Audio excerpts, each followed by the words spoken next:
도둑질하지 말라. 네. 자, 여러분 혹시 도둑질 해본 적 있으십니까? 살인해 본 적 있으십니까? 라는 질문은 이제 좀 아니요 라고 확실히 대답하실 수 있었겠지만 도둑질 해본 적 있으십니까? 물어보면은 조금 뜨끔한 분들도 있을 거라 생각해요. 그러니까 어렸을 때 그런 거 있잖아요. 친구 거 몰래 좀 가져간다던가 아니면은 엄마 아빠 지갑 좀 손을 대본다던가 혹은 내 어떤 요금을 내야 되는데 그렇지 않은 요금을 낸다던가 뭐 이런 여러 가지 도둑질들을 해본 적이 있지 않을까 생각합니다. 제가 이렇게 예시를 들었지만 이 세 가지 예시는 모두 다 제가 어릴 때 했던 것들입니다. 어릴 때 그러니까 저희 집은 부모님이 뭘 잘 안 사주셨어요. 이렇게 제가 뭐 사고 싶다 그러면 엄마가 아유 안돼 하게 하면은 저는 퍽 찌그러져가지고 내외하면서 이러면서 아무것도 욕을 못했고, 근데 가끔 이렇게 보면은 학교 가면은 자기 뭐 이거 엄마 아빠 사줬다고 자랑하는 애들이 있단 말이에요. 그래서 그런 거 보면은 너무 부러웠어요. 너무 부러워가지고 가끔 또 그런 애가 좀 눈꼴 시렵다 보니까 좀 해가지고 가져갔던 적이 있었어요. 그런 일이 있었고, 그리고 또 제가 이제 보통 그래도 엄마가 그래 주셨던 거라고 하면은 매일매일 100원씩 용돈을 줬어요. 당시에 100원이면은 문방구 가서 내가 먹고 싶은 거 하나를 사 먹을 수 있는 돈이었어요. 그래서 그 100원씩을 맨날 받아가지고 먹고 그랬는데 그러고 나서 이제 중고등부 되고 나서 그때는 딱히 엄마가 용돈이란 걸 안 주셨어요. 용돈이랑 안 줬고 그냥 뭐 필요하다라 그러면 뭐 돈 주시고 뭐 이런 식이었는데, 이제 그런 식으로 이제 있다 보니까 또 용돈 받아가지고 자기 먹을 거 막 사는 그런 친구들 또 부러운 거예요. 그래서 또 어떻게 됐냐? 이제 어느 날 보니까 엄마 친구랑 덩그러니 놓여 있는 거예요. 그래서 유혹을 받았습니다. 유혹을 받아서 그래서 5,000원짜리, 그때가 초등학교 때였을 거예요. 5,000원짜리 가가지고 이제 갔더니 문방구에서 5,000원 꺼내면 어떻게 돼요? 옆에 친구들 난리 납니다. 뭐? 야 너 뭐야 그 돈? 하면서 야 나도 너 아이스크림 사줘 하면서 뭐 사줘 하면서 한단 말이에요. 그동안에는 그렇게 저를 거들떠보지도 않던 그 친구놈들이 5,000원 있으니까 아주 저를 막 아주 신처럼 막 이렇게 받들면서 자기 제발 사달라고 이런 모습들을 보면서 제가 그 돈을 가지고 먹을 거 먹고 하는 그런 즐거움도 느꼈지만, 어떤 즐거움도 느꼈냐면 이 권력의 맛인가, 돈의 권력의 맛인가 그런 거를 좀 느꼈던 것 같아요. 그래서 또 이제 그런 식으로 조금씩 계속 좀 손을 댔던 적이 있습니다. 그리고 또 하나는 이제 제가 어릴 때는 키가 잘 안 컸었어요. 좀 되게 어리고 키가 마르고 키가 잘 안 커가지고 중학생이었는데도 이 버스 기사 아저씨들이 저를 어떻게 보셨냐면은 초등학생으로 봤어요. 그래서 제가 그때 뭐랬냐, 초등학교 요금을 계속 내면서 버스를 탔고, 엄마한테는 얼마 받았어? 중학생 요금 버스 받았잖아요, 요금을. 그러니까 초등학생 요금 내고 나머지는 어떻게 내 간식 같은 거 먹고 그렇게 즐거운 나날을 보냈습니다. 네, 근데 이게 이러다가 이제 제가 언제 좀 컸나 봐요. 제가 좀 커졌나 봐. 어느 날 버스 기사 아저씨가 야 너 돈 얼마 내고 탔어? 하면서 물어보는데 가슴이 철렁했고, 어쨌든 그런 일이 있어가지고 큰 혼을 나게 돼서 그렇게 마무리되었던 적이 있었습니다. 자, 이렇게 보니까 제가 진짜 안 그런 척 하면서 나쁜 짓 정말 많이 하고 다녔던 것 같은데, 지금 왜 이런 얘기를 하냐? 오늘 우리가 살펴보는 계명이 뭡니까? 도둑질 하지 말라라는 계명이기 때문에 여러분들 좀 재밌으시라고 좀 이런 이야기를 했어요. 근데 여러분, 이런 어린 시절을 보내게 저만 그래요? 저만 쓰레기였어요? 나만 그런 거 아니죠? 다들 말은 안 하지만 과거에 어릴 때 했던 그 기억도 있잖아요, 그렇죠? 있을 것 같아요. 자, 근데 우리 10계명을 이제 살펴보는데, 제가 이 얘기도 드렸지만 우리가 이 10계명, 8계명 도둑질하지 말라라고 하면은 보통 어떻게 생각하냐? 진짜 이 눈에 보이는 어떤 거를 직접적으로 몰래 가져가거나 훔치거나 빼앗거나 이런 것들을 뭐라고 해요? 도둑질하는 것이더라고 우리가 그렇게 생각하고, 이거 하지 말라는 거구나 이렇게만 생각을 한단 말이에요. 자, 근데 우리가 이제 8번째 계명 정도 왔으면은 이제 제가 무슨 말을 할지 예상되시죠? 그냥 이것만 도둑질하지 말라라는 걸까요? 하나님이? 이런 의미로만? 아니죠. 뭐겠어요? 하나님이 이것을 통해서 뜻하시는 좀 더 깊은 의미, 좀 더 확장되고 하나님이 정말 의도하시는 그런 뜻이 있다는 거죠. 그것을 또 오늘 우리 함께 살펴볼게요.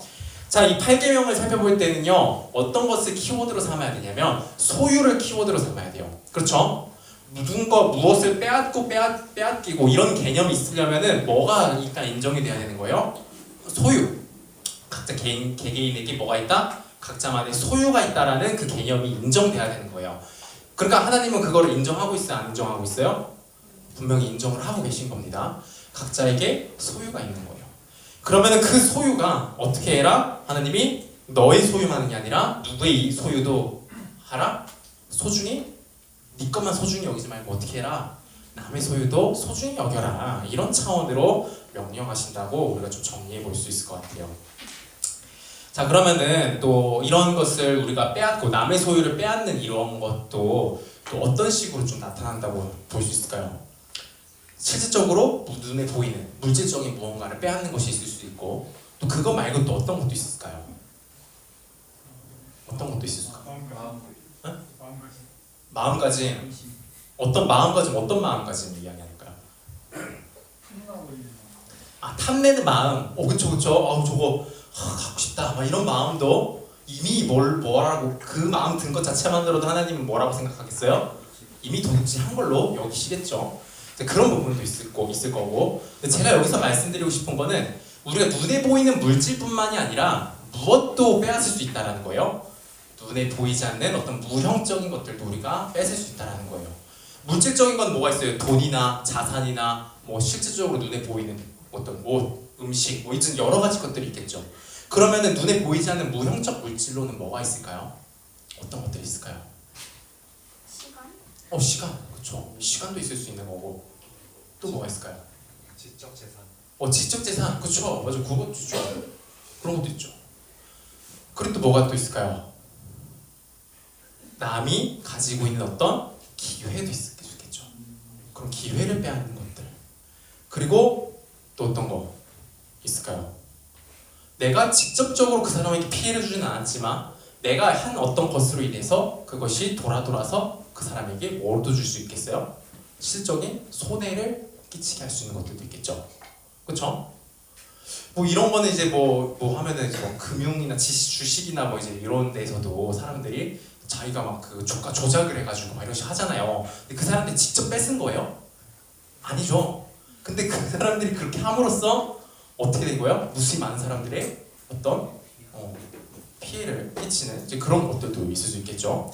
뭐 예를 들자면은 뭐 또 이런 것도 있을 수 있어요. 사회적으로 힘 있는 사람이 어떤 잘못을 한 거예요. 그럼 잘못했을 때 보상을 해줘야 될 거 아니에요. 근데 아주 좋은 변호사를 써가지고 그 보상해줘야 되는 것을 보상하지 않게끔 만들어버렸어요. 이런 것들도 어떻게 한 거예요? 마땅히 그 사람이 가져야 될 소유를 빼앗아 버린 것이 되는 거겠죠. 자, 그리고 또 우리 학생들도 있으니까 이런 것도 있을 수 있죠. 시험을 보는데 중요한 시험이에요. 근데 뭐래요? 컨닝을 해요. 이거는 본인 스스로만의 그런 문제일 수도 있겠지만 내가 컨닝을 해서 좋은 점수를 받고 우리 또 점수 평가가 어떻게 돼? 상대평가잖아요. 그렇죠? 그렇게 되면 어떻게 되는 거예요? 그렇게 내가 좋은 점수를 받았어. 컨닝을 해서. 부정행위를 해서. 그럼 난 또 뭘 뺏은 거예요? 다른 친구 열심히 정당하게 일해서 마땅한 점수를 받아야 됐던 그 친구의 점수를 빼앗은 것이 되겠죠. 이런 식으로 우리가 눈에 보이는 것뿐만 아니라 눈에 보이지 않는 것들도 어떻게 할 수 있다? 분명히 도둑질할 수 있고 빼앗는 그런 일들이 벌어질 수 있다는 겁니다. 하나님은 당연히 이런 것들에 대해서도 포함해서 이야기하는 거겠어요? 아니겠어요? 포함해서 이야기하고 계신 거라는 거죠. 네. 자, 이제는 다시 돌아와서 이 8계명이 이웃의 소유를 소중히 여겨라 이렇게 바꿔 말할 수 있어요. 자, 이런 건데 이런 명령인데 하나님 그럼 왜 이웃의 소유를 소중히 하라고 이야기하는 걸까요? 한번 생각해 볼까요? 왜 소중히 여겨줘야 될까? 하나님의 것이니까. 내 소유도 존중받고 싶어서. 내 소유도 존중받고 싶어서. 내 소유도 존중받고 싶어서. 그쵸. 그쵸. 내 소유가 또 인정받고 보호받으려면 뭐도 해줘야 돼요? 당연히 다른 사람의 소유도 존중해줘야 되는 것이고, 우리 태영 형제 얘기한 거는 우리가 이제 메시지에서 최종적으로 정답식으로 얘기할 때 그 답을 얘기해줬어요. 네. 자, 이제 다 맞는 얘기예요. 자, 우리가 소중히 여기게 되는 그 궁극적인 이유는요, 우리가 소유하고 있는 이 모든 것들이요, 누구의 소유냐는 거예요. 궁극적으로. 표면적으로 겉으로 보이기에는 태영 형제가 안경 쓰고 있으니까 저건 태영 형제 거고, 저기 멋져 보이는 저 가죽 재킷은 령아자매가 입고 있으니까 령아자매 거고 이렇게 보이잖아요. 근데 이 모든 것들이 궁극적으로는 사실 누구 거냐는 거예요. 누가 줬냐는 거예요. 누가 줬죠? 하나님이 줬다라는 거예요. 이런 식으로 따지면은 이 세상 모든 것들은 누구의 것이에요? 하나님의 것이고 하나님의 소유입니다. 그렇죠? 그리고 각자 각 사람에게 나눠주신 것도 누구예요? 하나님이 나눠주신 거란 말이에요. 근데 이것에 대해서 어떤 사람이 불만을 품고 왜 난 이거밖에 못 가졌지? 왜 쟤는 저거 가졌지? 하면서 막 가져오고 막 자기가 멋대로 빼앗고 나누고 한다. 이건 누구에 대한 도전이 되는 거예요? 사실은 궁극적으로 하나님께 대한, 이것을 나눠주시고 주신 하나님께 대한 도전이 된다는 겁니다. 그래서 우리는 뭘 해야 된다? 각자에게 주어진 그것들을 어떻게 해야 된다? 존중하고 소중히 여겨줘야 된다. 그게 곧 사실은 누구에 대한 존중인 거예요? 이 세상 모든 것을 창조하시고 다스리시는 하나님께 대한 존중이다라는 겁니다. 자, 여러분, 누군가 의자를 만들면 그 의자는 누구 거죠? 그 만든 사람 거죠. 그런 식으로 모든 만들어진 거는 그 만든 사람이 소유하는 거예요. 자, 그럼 만들지 않았음에도 소유하고 있는 상황도 있죠. 어떤 상황이죠? 그 합당한 값을 치렀을 때 그 소유권을 가져오게 되는 거죠. 자, 근데 여러분, 여러분의 세상에 있는 이 모든 만물들을요, 여러분 만든 적 있으세요? 여러분이 만든 적 있으세요? 아니죠. 그럼 여러분 거 아니죠. 좀 그게 아니라면 여러분의 소유로 만들기 위해 하나님께 값을 지불한 적이 있으세요? 마땅하고 합당한 그 값을 지불한 적 있으세요? 없죠? 아니요. 여러분, 근데 지불을 한다 하더라도 그 지불을 할 수 있는 걸까요? 이 모든 것들, 그리고 여러분의 몸, 이런 것들도 다 누가 만들어서 준 거예요? 하나님이 만들어줬잖아요. 근데 그거에 대한 합당한 값을 하나님께 지불한 적이 있냐는 거예요. 만약에 우리가 지불한다라고 하면 어떻게 지불할 수 있을까요? 지불해보자. 지불해버려서 내 거 만들자. 한다고 하면 어떻게 해볼 수 있을까? 할 수 있을까요? 잘 생각해봐요. 여기 하나님 거 아닌 거 있어요? 지금 내가 쥐고 있는 거, 지금 내가 누리고 있는 것, 이 모든 것들도 다 누구 거예요, 사실? 하나님 거잖아요. 내가 아무리 나의 모든 것을 다 하나님께 드려서 값을 치르겠습니다. 다 가져가세요. 내가 어디 가서 뭐 지구 어디에서 저 우주 어디에서 뭔가 아주 귀중한 금속을 캐서 하나님 받으십시오 한다고 한들 그게 하나님께 정말 값이 치러지겠냐는 거예요. 그것도 다 누구 거예요, 애초에? 하나님 거잖아요. 여러분, 우리는 엄밀히 얘기해서 진짜 하나님께 드릴 수 있는 게 없어요. 어차피 애초에 다 하나님 건데요. 여러분이 지불하겠다 혹은 지불을 내가 하나님께 지불하고 있다라고 가끔 착각하는 돈, 열심, 노력, 재능, 시간, 그 모든 것들조차 다 누가 만들었어요? 하나님이 만들었고 하나님의 소유예요. 애초에 우리는 아무것도 우리의 소유로 가지고 있지 않았어요. 도대체 무엇으로 하나님께 값을 치러서 내 소유를 만들 수 있을까요? 암만 우리가 뭘 드린다고 해봤자 그것들이 애초에 다 하나님의 거라는 겁니다. 그럼 소유란 모든 소유는 결국 다 누구의 소유인 거예요? 하나님의 소유인 거죠. 그렇기 때문에 사람이 내가 내 소유 마음대로 하겠다, 내가 즐거울 대로, 내가 좋을 대로 내 소유를 사용하겠다라는 이게 사실은 말이 안 되는 말인 거예요. 여러분, 바로 이 마음, 하나님의 소유가 아니라 내 소유라고 생각하는 이 마음, 내 소유니까 내가 내 뜻대로 사용하겠다는 이 마음의 이기심이라는 죄가 연결돼서요, 결국 남의 소유를 탐내게 되는 거고요, 실제로 직접적이고 간접적이든 빼앗고자 하는 형태로 나타나게 되는 거랍니다. 여러분, 세상의 모든 것 다 누구 겁니까? 누구 것? 하나님의 것. 그럼 세상에 있는 모든 것들 다 누구의 뜻대로 사용되어져야 될까요? 하나님의 뜻대로, 하나님이 기뻐하시는 대로 사용되어져야 되는 거죠. 그리고 조금 전 얘기했듯이 세상 물질들뿐만 아니라 여러분 자신도 누가 만들었다고요? 하나님이요. 그럼 여러분 자신도 누구의 뜻대로 사용돼야 되는 거예요? 하나님의 뜻대로.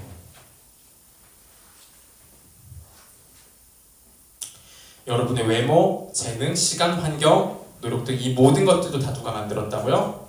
하나님이요. 하나님이 만드셔서 여러분의 각자에게 맡기신 거예요. 어떻게 하라고요? 어떻게 하라고 맡긴 걸까요? 하나님이 기뻐하시는 뜻대로 잘 사용하라고, 그렇게 하라고 여러분에게 맡기신 겁니다. 여러분, 이게 8계명이 진짜 의미하는 의미입니다. 8계명 잘 지키고 계십니까? 이런 의미에, 이렇게 의도하신 하나님의 8계명을 정말 잘 지키고 계신가요? 8계명을 이 범하는 것의 출발이자 근원은요, 하나님의 걸 내 것이라고 외치는 것에서 시작합니다. 이는 하나님의 것을 내 거라고 하면 빼앗는 거예요. 단순히 어떤 사람의 소유를 빼앗아야 그게 그 도둑질이 아니라 하나님의 걸 내 거라고 여기고 내 마음대로 사용하는 것, 그게 궁극적인 도둑질이에요. 세상에서 일어나는 모든 도둑질의 근원이고 시작이 바로 이거예요. 여러분들은 정말로 여러분 자신을, 여러분의 재능을, 여러분의 시간을, 여러분의 물질을, 여러분의 지금 서 있는 그 위치와 자리에 있게 된 모든 그것이 하나님의 것이고 하나님의 뜻 가운데 이루어진 것을 믿고 인정하나요? 그래서 정말로 그 모든 것을 하나님을 위해, 하나님이 기뻐하시는 뜻대로 사용하고자 그렇게 살아가고 있나요? 물론 또 정말 많은 부분 다른 사람들을 위해 사용하는, 자기의 것을 내어주는 그런 분들도 있을 거예요.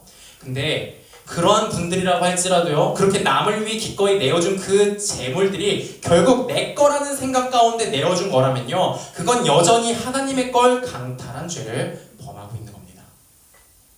그리고요, 내 거 아니고 하나님의 거라고 생각하며 그렇게 했더라도요, 결국 이 모든 것을 정말 하나님을 위해 한 게 아니라면요, 여전히 하나님의 거를 강탈하고 있는 겁니다. 누가복음 22장 42절에 어떤 분은 이렇게 이야기합니다. 이르시되 아버지여, 만일 아버지의 뜻이거든 이 잔을 내게서 옮기시옵소서. 그러나 내 뜻, 내 원대로 마시옵고 아버지의 원대로 되기를 원하나이다 하시니, 라고 하면서 정말 아버지를 위하여 아버지의 뜻대로 자신의 모든 것을 내어준 분이 계십니다. 누군가요? 예수 그리스도이십니다. 여러분, 여기 철저히 자신의 인생을 하나님과 다른 사람을 위해 사용한 사람이 있어요. 결코 남의 것을 빼앗거나 그 어떤 것도 자기의 것이나 자기 뜻대로 하겠다고 하지 않으신 분이에요. 하나님이 기뻐하신 뜻을 이루기 위해 인간의 몸을 입으시고 자신의 모든 능력과 시간과 수고를 다하며 고생하시고 자기의 생명조차 다른 사람을 위해 십자가에 못 박아 희생하신 분이 계십니다. 바로 예수 그리스도, 우리 주님이십니다. 여러분, 우리에게는 주님이 필요합니다. 주님 안에서만이 우리가 하나님 앞에 도둑질하지 않은 자, 8계명을 온전히 지킨 자가 될 수 있어요. 주님 앞에서만이 실제로 우리가 남에게 무언가를 빼앗는 것이 아니라 도리어 내어주고 또 내어주며 풍성하게 내어줄 수 있는 삶을 살 수 있게 됩니다. 왜냐하면 우리 주님만이 8계명을 완전하게 지키시고 순종한 분이시고요, 주님만이 그 어떤 부족함이나 결핍 없이 모든 것을 소유한 분이시기 때문이에요. 여러분, 우리가 내 소유, 자꾸 내가 어떻게 얻으려고 하고 남의 것을 빼앗아서라도 나의 소유를 늘리려고 하는 그것에 집착하는 이유가 뭐죠? 왜 그러는 걸까요? 그 소유, 그 물질, 그것이 내게 있어야 내가 어떻게 될 수 있다 생각하는 거예요? 나를 지킬 수 있다 생각하는 거죠. 그 소유, 그걸 어떻게든 만들어내서 내 안에 채워내야, 그래야 뭘 느낄 수 있다? 그래야 내가 만족할 수 있다, 행복할 수 있다고 생각하니까요. 우리는 이 두 가지여들, 내 안전, 내 행복, 그걸 뭘로 만들 수 있다? 내가 손에 쥐어내고 있는 물질, 소유로 이뤄낼 수 있다라고 우리는 생각하기 때문에 우리는 끊임없이 그것에 집착을 하는 겁니다.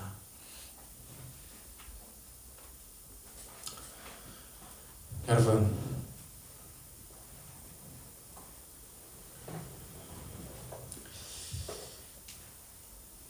그런데요, 우리가 그렇게 아무리 쥐어낸다 할지라도 정말 이 세상 내가 눈에 보이는 모든 사람들 다 짓밟아버리고 빼앗아서 나의 것을 정말 엄청나게 쌓아낸다 할지라도요, 여러분, 정말 안전하고 정말 만족스러울 수 있을까요? 정말 그렇게 하면 될까요? 우리 그렇게 생각하잖아요. 우리 자꾸 그렇게 생각하니까 자꾸 집착하는 거잖아요. 근데 정말 그렇게 내가 얻어내면은, 그러면 정말 내 안전 확보되고 정말 내가 행복할까요? 잘 생각해보세요. 정말 그럴 수 있을까? 여러분 부자들, 그런 사람들 아닌 척하지만 그래도 또 그 양심을 고백하고 자기 진리를 직면한 사람들이 이야기하는 것들을 한번 잘 들어보세요. 성경에서는 또 누가 있어요? 대표적으로 솔로몬이 있죠. 모든 것을 가졌던 왕입니다. 모든 쾌락들을 누려봤던 자입니다. 정말 그 인간 땅에서 쥐어볼 수 있는 것은 모두 쥐어봤던 자입니다. 근데 그 사람이 뭐라고 성경을 씁니까? 헛되고 헛되도다. 허무하다라는 겁니다. 왜 그럴까요? 우리가 쥐고 있는 이 소유라고 하는 이것들이 영원한가요? 정말 내가 늘 그렇게 쥐어낼 수 있는 건가요?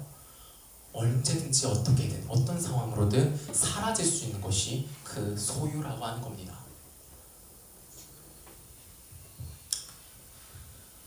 여러분, 근데 우리 주님 안에는요, 우리를 영원히 만족시켜 주시고 우리를 영원히 안전하게 할 수 있는 영원한 소유가 있어요.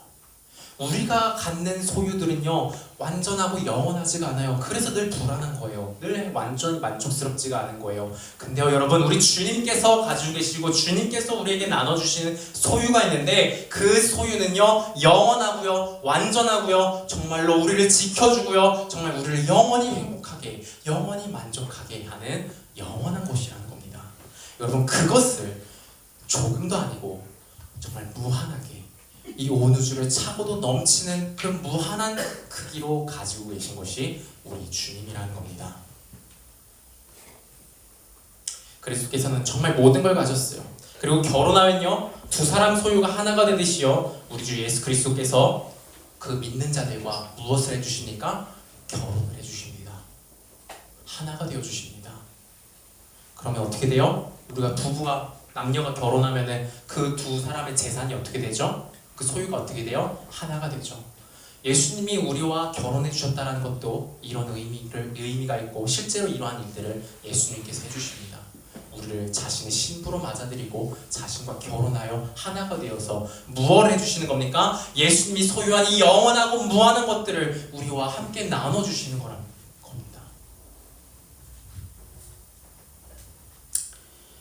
여러분, 이것을 위해서 우리 주 예수님은 자신의 생명을 내어주시기까지 하셨습니다. 왜 그러셨을까요? 우리가 유일하게 가지고 있는 그 끔찍하고 무거운 죄라는 짐을요, 주님 자신이 다 짊어져 주시고요, 그리고 자신이 가진 모든 풍성하고 좋은 것은 우리가 가져 누리게 하시기 위해서 그렇게 하셨어요. 왜요? 우리를 사랑하셨기 때문이에요. 여러분, 이렇게까지 우리를 사랑하시고 정말 자신의 모든 것을 내어주신 우리 주님을 바라봅시다. 우리가 주님 덕분에 지금 얼마나 말도 안 되는 위치와 풍성한 가운데 있는지를 좀 바라봅시다. 그때 비로소 우리는 작은 것 하나도 잃어버리지 않을까 전전긍긍하며 그 어느 것 하나 남을 위해 사용하고 내어주기를 어려워하던 것에서 벗어나 넉넉하게 풍성하게 내어주는 자가 될 수 있습니다. 그렇지 않나요? 주님이 내 안에 계시고 내가 주님 안에 있습니다. 그분은 이미 가장 높은 곳에 계시고요, 가장 큰 권세와 영광과 모든 것을 소유하신 분입니다. 그분의 것이 다 나의 것이요, 나의 것이 다 그분의 것입니다. 이미 그렇게 우리는 모든 것을 소유하게 됩니다. 어떤 사람에게 준다고 또 다른 누군가에게 주지 못하는 일이 없고요, 모든 사람에게 나눠준다고 절대 내가 주님과 함께 누릴 것이 부족해지지도 않습니다. 우리가 누군가를 믿어 누군가와 혼인하였으며 누구와 함께하여 누구의 것을 소유하고 있는지를 기억해야 합니다. 영의 눈이 열려서 신자가 소유한 그 풍성함을 볼 수 있어야 돼요. 비로소 그때 우리는 얼마든지 이웃의 유익을 위해 내어줄 수 있는 자, 남을 살리기 위해서라면 다른 사람을 조금이라도 생명의 근원 되신 하나님께 나아가게 할 수만 있다면 정말 모든 것을 내어줄 수 있는 자, 그런 자가 될 수 있을 것입니다. 여러분, 누구와 하나 되어 계십니까? 누구 하나 되어 계세요? 모든 것을 가지신 풍성하신 분입니다. 여러분이 쥐고 있는 것, 내가 지금 쥐고 있는 것에 비할 바 없이 귀하고 소중한 것을 무한하게 가지신 분입니다. 여러분, 우리 주 예수 그리스도 어디에 계셔요? 우리 예수 그리스도 어디 계십니까? 하나님 보좌 우편입니다. 여러분, 거기보다 높은 곳이 있나요? 그것보다 높은 곳이 있나요? 없잖아요. 가장 높은 곳. 우리가 예수님과 함께 결혼했어요. 하나 되었어요. 그럼 우리도 어디 있어요? 하늘 보좌 우편에 있다고요. 여러분, 우리가 여기서 더 올라갈 게 있나요? 예수님과 하나라면, 이미 예수님과 하나는 신부라면 더 우리가 올라가야 될 게 있을까요? 더 나를 증명해야 될 게 있을까요? 더 나를 소유해서 내가 더 괜찮은 자라고 증명해가지고 어떻게든 아등바등 올라가야 될 그런 게 있을까요? 그럴 필요가 있을까요? 없어요. 뭐밖에 없을까요? 내려가는 거요. 낮아지는 거요. 섬기는 거요. 나눠주는 거요. 여러분, 우리가 이미 이 모든 것을 가지고 있다는 것을 기억하시고 그것을 아는 자로서 살아가는 저와 여러분 되면 좋겠습니다. 기도하겠습니다. 하나님 아버지, 은혜를 감사합니다. 오늘 8계명 하나님이 우리에게 주시는 소유에 대하여 우리가 살펴보았습니다. 참으로 하나님께서는 우리에게 정말 모든 것을 주시고 무엇보다 우리 주 예수 그리스도가 우리의 신랑 되게 하여주셔서 그리스도의 모든 것이 우리의 것이 되게 하셨음을 기억하기 원합니다. 주님의 자리가, 주님이 가지고 계신 것이, 그 모든 것이 이미 나의 것이요 이미 가장 존귀한 자요 가장 좋은 모든 것들을 소유한 자라는 것을 기억하게 하셔서 이것을 날마다 누리게 하시고 정말 그 누구를 보든지 간에 이 풍성하고 영원하고 풍성하신 우리 주 예수 그리스도를 자랑하고 나누며 그렇게 섬기며 살아가는 정말 생명이 넘치는, 생명이 이곳저곳 정말 흘러내려가는 우리 청년부 되게 하여 주시옵소서. 예수님의 이름으로 기도합니다. 아멘.